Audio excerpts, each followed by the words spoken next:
ए भनेपछि तपाईहरु भोट माग्न आउनुभएको? हजुर, हामी चाहिँ भोट माग्न नै आएको। अब हाम्रो नेताजी फेरि जनताको नेताजी हुनुहुन्छ, अरू कोही होइन नि। फेरि अब चाहिँ चुनाव आउने बेलासम्म, चुनावको रिजल्ट हुने बेलासम्म हाम्रो नेताज्यूले तपाईँको घरमा बसेर कुल्ली काम, मुसुर्ने काम, धोबी काम होइन, त्यसपछि लगायत अन्य कामहरू चाहिँ हाम्रो नेताज्यूले गरिदिनु हुनेछ।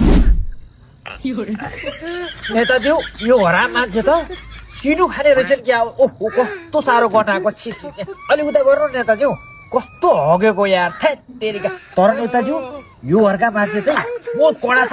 अलि फलाएर सर पानीले बिची दिनुहोस् है, फेरि भोट नहाल्ला फेरि। ल हो, पुरुषले भोट्नु नेताज्यू हो। नेताजी कुता राम्रोसँग पखालेर राख्नु भयो नि। ए यो काम त हाम्रो नेताले जमानादेखि गरेर आउनु भएको। यस्ता काम त फटाफट क्लियर हिसाबले गर्नुहुन्छ नि।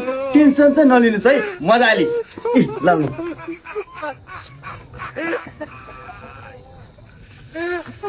ए नेताजी, यो नेताको त 2 पैसाको पनि ढङ्ग रहेनछ। कसरी दगो हेर्नु त, यहाँ गुएसे लिनु मेरो फेरि, नत्र भने म भोट दिँदैन। अरे हजुर, तपाईँ आवेगमा नआउनु न। अलिकति को लिसो थियो होला, केही बेर गएन होला, हामी फेरि धुइहाल्छौँ नि। तपाईँ टेन्सनै नलिनु नेताज्यू, गइहालौँ फेरि, धुइहालौँ त।